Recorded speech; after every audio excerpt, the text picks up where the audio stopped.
All right, guys, welcome back. We are back at the NSE4 Journey, right? We are actually, let me go ahead and edit my slide. I'm peculiar like that. We are actually on section 3, right? And where we'll be going over the section that is going over everything firewall policies, okay? Right? Of course, as you guys, I like to show you guys, we're always going to, I'm gonna give you that visual reminder of the OSI model and the TCP IP stack that is working on you guys' PCs, right? Right.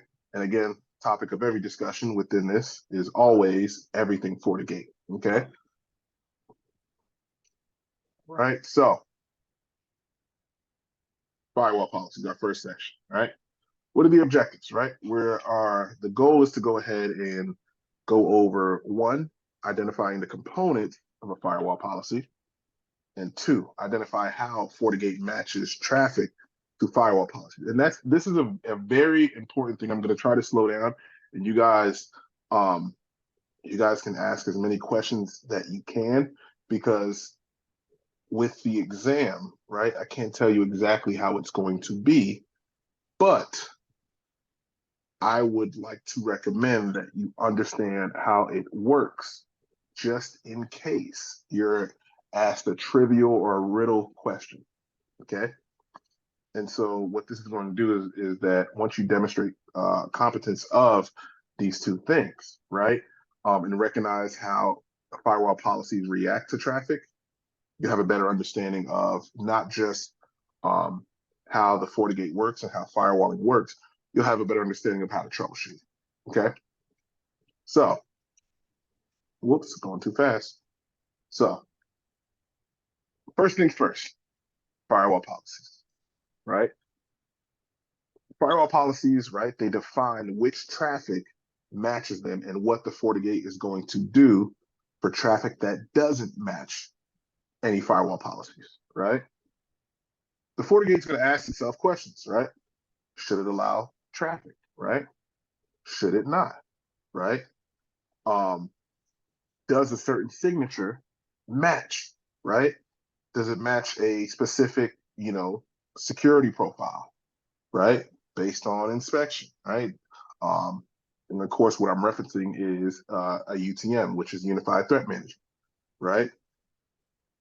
Antivirus, application control, web filtering, things like that, right? Some of the things that you're able to apply to your policy, right? Right? What else, right? What else is there? There's a couple of things that are used, right, within a firewall policy. You have objects, right? You have different types of firewall types, right? You have a firewall policy, IPv4, IPv6, and you have a firewall virtual wire pair, right? Layer 2, and we'll get to that, right? You have a proxy firewall policy. You have a multicast firewall policy you can configure. You have a local in policy, right? Local in being, of course, the origin and the destination is just the FortiGate, right? The source is the FortiGate, and the destination is the FortiGate, okay?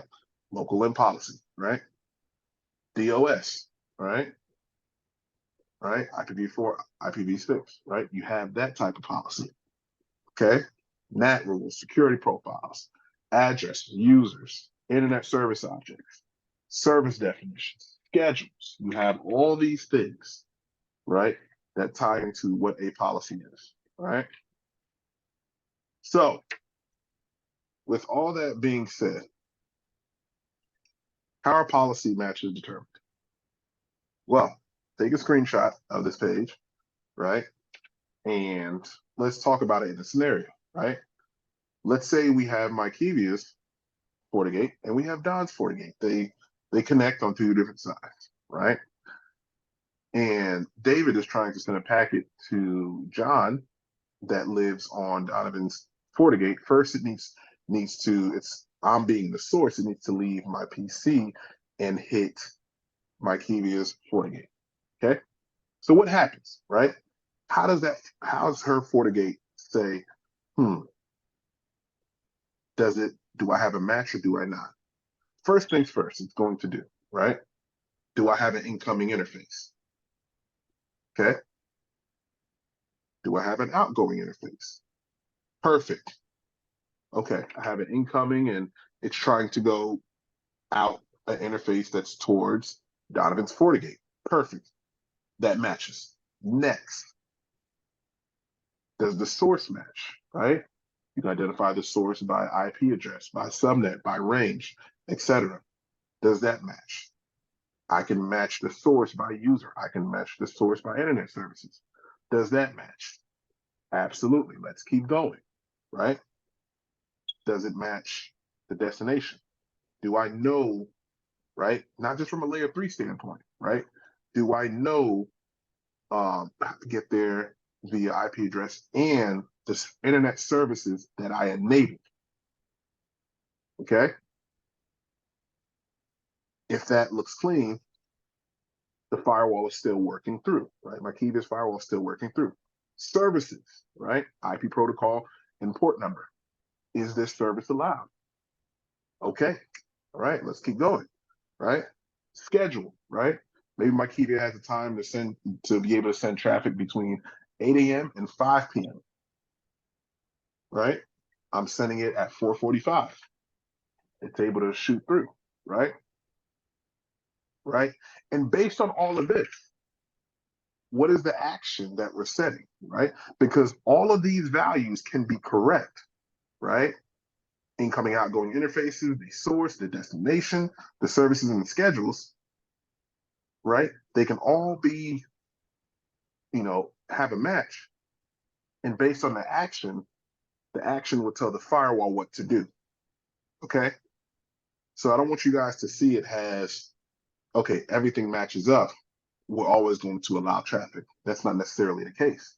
All the traffic can match up and the action can be set to deny. Why?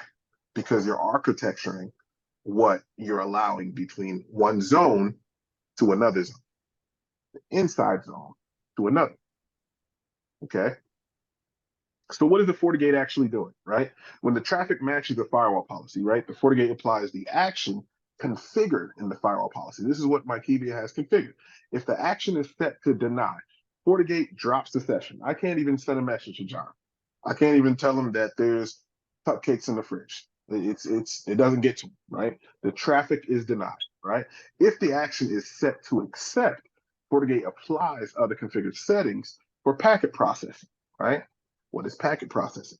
Packet processing is where we were talking about going through those UTMs, right?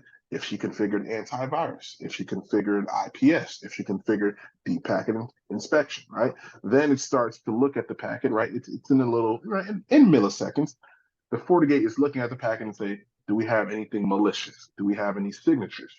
Right? So it's going through all those security profiles that are configured, then passing the traffic, right? Right? So it's more than just a router. It is a firewall. Next generation at that. It's checking at all layers of the OSI model. Okay? Let's keep going. All right. So you guys heard me in the last section, right? I said the word zones instead of interface, right? And either or, right? You can configure either or. You can configure zones or interfaces. They're typically the same thing, right? A zone is just a group of interfaces. That's it, right?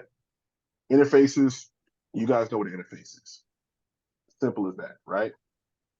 So packets arrive, right? They come into the FortiGate, right? They can be incoming, or ingress, or they can be outgoing, egress, right? And so the thing is, these interfaces determine that, right? They determine what's going to happen, and the FortiGate's working together with these interfaces along with the firewall policies, okay? And so with each policy that's configured, you must set the source and destination interface, right? Even if both or just, one, however you want to do it, is set to any, an interface has to be configured, right? Both interfaces must match the policy interface criteria in order to be a successful match, right? Everything we just talked about has to meet the criteria for traffic to finally pass through. Okay, right? One thing that I like to share that I learned, and I learned in the study guide that I learned in the field, but it reconfirmed after going through the study guide again while I was in the field, is that you can group interfaces into logical zones. Okay, right? And so if you look at the screenshot at the bottom, right? Let's say Markivia is configuring, an entire data center network, right? And she has her DMZ network, right? She can set a group of interfaces that are dedicated to just the DMZ network, right? She can set a group of interfaces that's dedicated to maybe a Citrix environment, right? A Citrix environment. She can maybe set one to maybe a production environment, right? She can set all these things and group it based on zone versus just naming one individual interface. Hey, this interface gets an IP address. This interface gets an IP address. Okay, let's keep going. All right. So by default, you can select only a single interface, right? It has an incoming interface and a single interface is an outgoing interface, right? Why is this, right? Well, this is because the option to select multiple interfaces or any interface in a firewall policy is disabled on the GUI, except and I'll show you guys within whenever we spit up the VM, is that there is a feature to where you can toggle, which is called multiple interface policies, to where you can enable the feature to remove the restriction of just adding a single interface to a firewall policy. Okay, and as you guys can see, screenshot one, right? On the left, you see just a single interface, right? And after we go ahead and enable that feature, multiple interface policies, right? On the bottom right, you see that we can apply multiple interfaces. So you can do one or the other, right? You can either group them by zones, or you can enable that feature, which of course, multiple interface policies, but of course you would have to still dedicate IP addresses to these interfaces if you do it like this, right?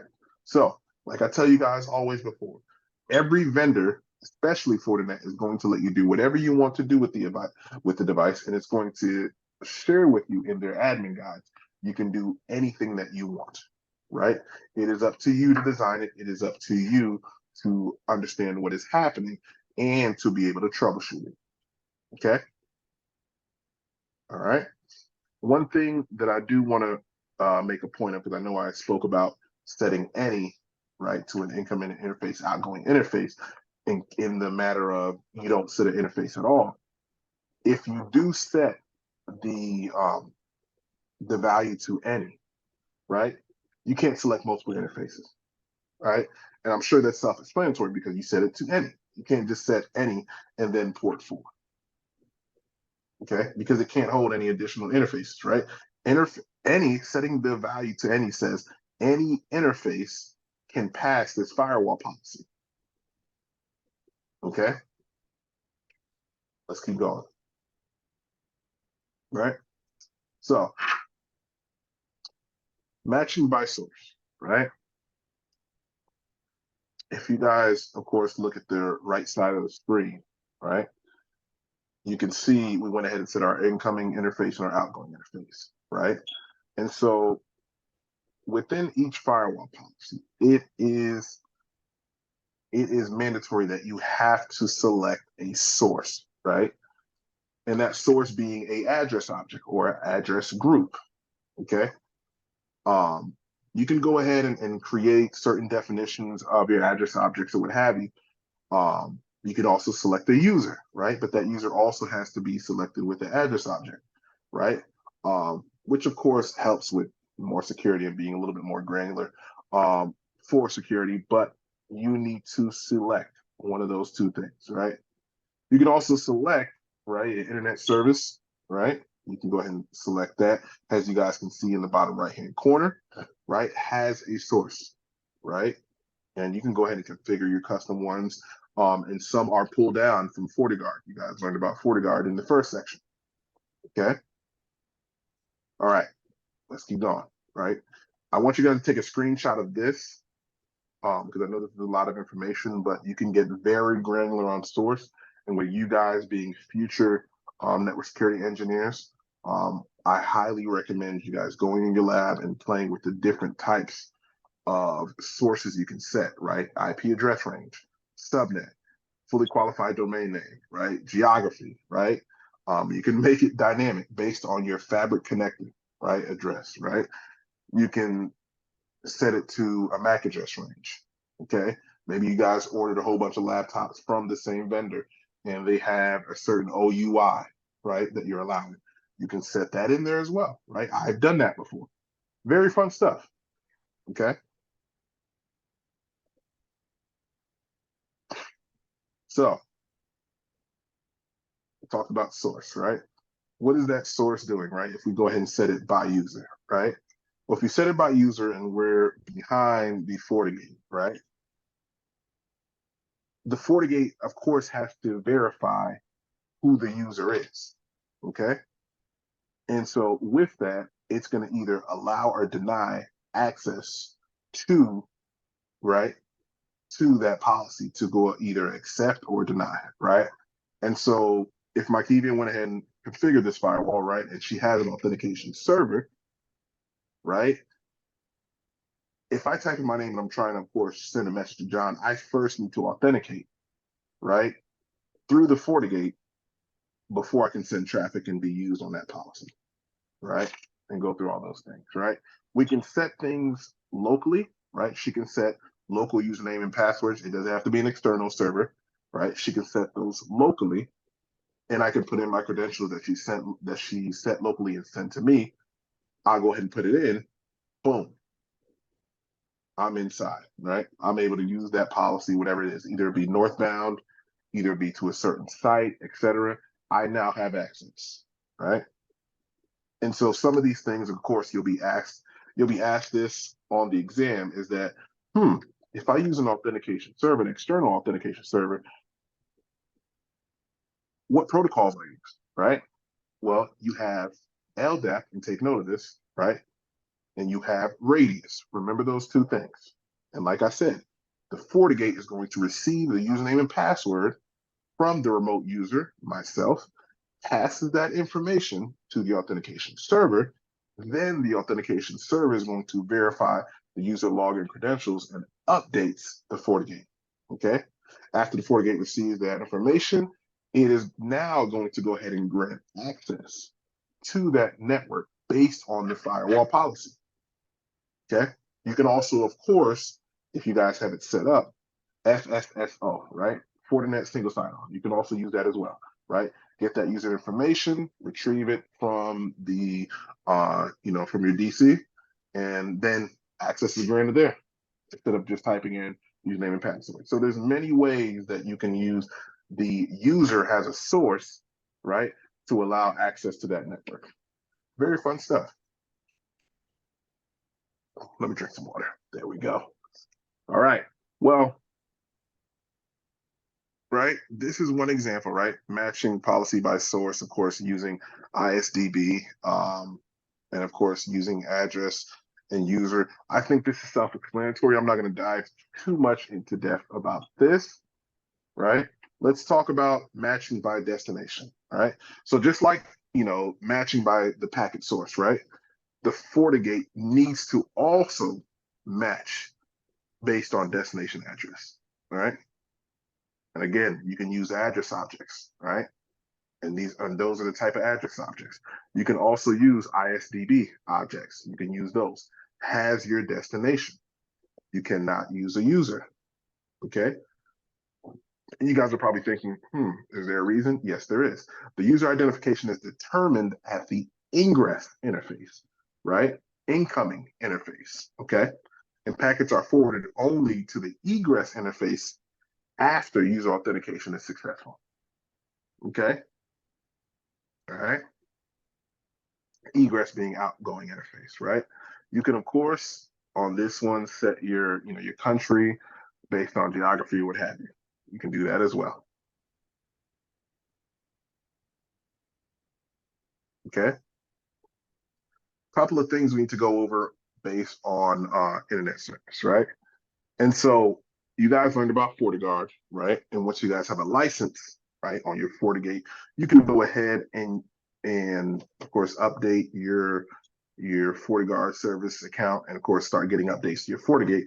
One thing that will happen is the ISDB will be updated from FortiGuard, right? And you'll get an updated list of, services, right, that have IP addresses associated with it, right? Maybe wildcard IP addresses, and it's constantly updated by FortiGuard, right? It's going to have not just the IP address, it's going to have those protocols, port numbers associated with it as well. Okay. And the FortiGate is going to always go ahead and check it periodically. I mean, I believe every 15 minutes. It's going to go ahead and make sure it checks it. And the FortiGuard labs, they make sure they push these things to FortiGuard subscription customers. Okay. And the one thing I love about ISDB is that, let's say you're going through your traffic, right? We talked about a security fabric. We talked about, if we create a security fabric, we talked about FortiAnalyzer. If you're dissecting your logs, right, and you're seeing a lot of traffic between 8 and 5 p.m., right, for this specific office, almost 10 gigs for one day for HBO Max, right? Maybe I need to block HBO Max. What can I use? Well, if Donovan is on that firewall, he'll see maybe just putting in HBOmax.com isn't enough. You can use the ISDB. And what will happen is you select that as the destination. FortiGuard will actually, in the background, have a boatload of IP addresses that are associated with HBO Max and consistently updating that, things from that domain, right? Port numbers, right? Sources, if it's going to different IP addresses or what have you, whenever it's trying to resolve. FortiGuard will have that. So this is where an ISDB will come in and help out if you're configuring a firewall policy, right? ISDBs can be used both in a source and a destination, okay? One thing you do need to keep in mind is that if you do use a ISDB object as a source, you cannot use the address in the source, okay?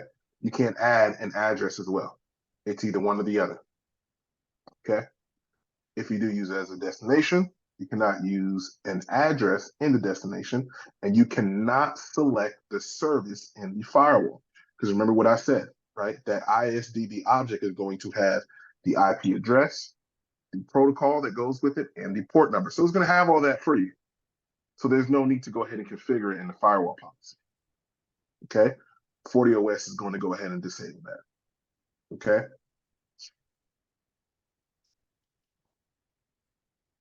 Now, what about, geographic-based internet service database? What is that? Right? And so typically, right,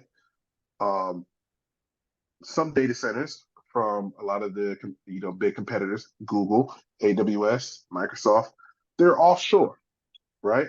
And so you need to see what that looks like, right? And you'll see, and you'll go through that ISDB, right? And it will show you, right? It'll source out, this is in this region. This, this resolves out to maybe Germany. This resolves out to the UK. This resolves out to China. You can see all of that in this database. And the ISDB address object database is very, very powerful, right? And what it does, it allows, right, that network admin, that network security admin to go ahead and define a country, the region, the city, right? They can be used in that firewall as well. Okay. All right. Let's keep going. Okay. Now you guys seen this before, right? But I just wanted to show you guys again. You guys seen this whenever we were talking about FortiGuard, right? So with being able to configure, right, certain things as far as FortiGuard within the CLI, you can disable a few things. Maybe you don't want to enable the ISDB service, right? Those updates. You can disable those ISDB updates by going to the CLI, going to FortiGuard configure mode, and set that update, right? That update object to disable, right?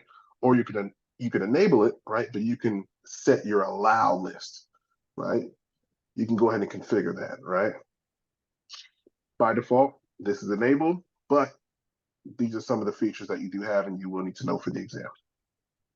Okay. Now, what about scheduling, right? We talked about in our early example that Mykivia can go ahead and configure a firewall policy, right? Between 8 and 5, right? This is an option, right? You can say, hey, maybe 8 to 5, we're going to allow only traffic to Office 365 and certain sites. After 5 o'clock, you can go ahead and watch HBO Max because there's not a lot of people in the company, okay? Maybe on site or what have you. So you can go ahead and use the schedules feature, right? To go ahead and set a time, right? But this is a separate section within a firewall policy, okay? And so once you set a schedule object, you can now add that to the firewall policy, okay? Of course, like the old school firewalls, of course, you would have to set all of this, right, manually in a CLI. Now, Fortinet has made it possible to do it via the GUI. You could set different times of the day, perfectly fine. You can set it to be one time. You can set it to be recurring, right? So very flexible. And these are things that you do need to understand for the exam. All right. Last but not least, services, right? So we have our different services and port numbers, right? The protocol and port, right? TCP, UDP, ICMP, HTTP, right? All the things that you may have learned maybe on your CompTIA Security Plus exam or your CompTIA A Plus, or you've seen while working in the field, right? This is another criterion to where you guys can go ahead and configure your firewall policy, right? To go ahead and match that traffic, right? So, right, if we're talking about the OSI model, right, at layer 3, right, we are looking at protocol numbers, right? There's a protocol number for TCP, there's a protocol number for UDP, SCTP, etc., right? You can put these match sheet together with, with the source and destination addresses, right? You can assign ports as well, right? So you can set all these things as a match for your policy, right? For example, right? So let's say we have an address object for HTTP, right? By default, right? And it's using TCP, right? And what port is it using? It's using port 80, right? And we also have another one, right? By default, HTTPS, right? And it's using TCP, right? And using port 443, right? Source ports do not last for long. They only last for a short time, right? So that's why they don't like within the FortiGate, they don't like to go ahead and define it by ports. They like to define it by protocol. Okay, you can create your own services, right? You can create that object yourself and then add it into the firewall policy. Okay. All right. The Question. services, yes. So in this case, just so on this screenshot, it shows like all and any. Is that just saying that this firewall is like no ports are like kind of closed? We just have it open in the No, screenshot? No? that's a good question, and I'll show you that in a second. Okay. So within this screenshot, right, what you guys see, right, we see the service name, TCP, UDP, ICMP, ICMP6, right, and we see any, right? Everything that you see here are objects. These are things that you can put into your firewall policy, right? Everything we've been looking at so far are things that you add in The services, to your gotcha. that you add into your firewall policy, right? And you don't edit that while you're creating a firewall policy, right? Fortinet tells you that, hey, you have to configure this outside of the firewall policy configuration page, then add it in. Okay. Does that make sense? Yep. Okay. Yep. Okay. With that being said, you guys have finished the first section, right, of firewall policies. As we always do, I'm going to go ahead and ask you guys 2 questions. Okay. First question, right? What criteria does the FortiGate use to match traffic to a firewall policy? Is it A, source and destination interfaces, or is it B, security profiles? Key word in this question is match. A. There we go. A. Oh, Excellent. Look Yep. at you guys. You guys are listening. I'm happy. All right. Question 2. What must be selected in the source field of a firewall policy? Is it A, at least one address object or ISDB, or is it B, at least one source user and one source address object? okay. Is it Say, B? say the Oh, question one more time. You can Sure. repeat the. Sure, I got you. All right, so question 2, right? So what must be selected in the source field of a firewall policy? Is it A, at least one address object or ISDB, or is it B, at least one source user and one source address object? B, Why? because you need a source. I mean, it's the source user is not. Because you can only add source users to the source, not the destination. Okay. That was, Key that was, key word in this riddle of a question. What must be selected in the source field? oh, of a it's firewall A. policy? It's A because the source user is optional. That's not unnecessary. So Okay. exactly. So the source field, right, of a firewall policy, it just needs to have at least one, right? It must at least have at least one address object or an ISDB object. Okay. Okay. The user is an enhancement to the source field. Okay. Oh, you said must, not may. Okay. And look at answer B, right? It's saying at least one source user and one source address object. What is the rule that I share with you guys as far as a source address object? It's one or the other. Little deeper, right? So in a address object, right, we can go ahead and configure that user as well, but we don't need to have both. We just, the question is asking what is required? What's both? what is required? Okay. Exactly, just for the source field. Okay. Yeah. Gotcha. Okay. All right. That definitely was A. It's all good. It's all good. So, and those are the riddles that you guys will see in the future. Okay.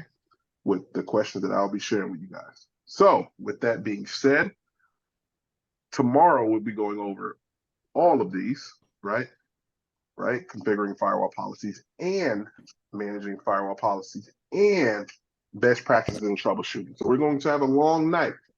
Get ready. Get your coffee, get your juicy juice. I personally love apple juice.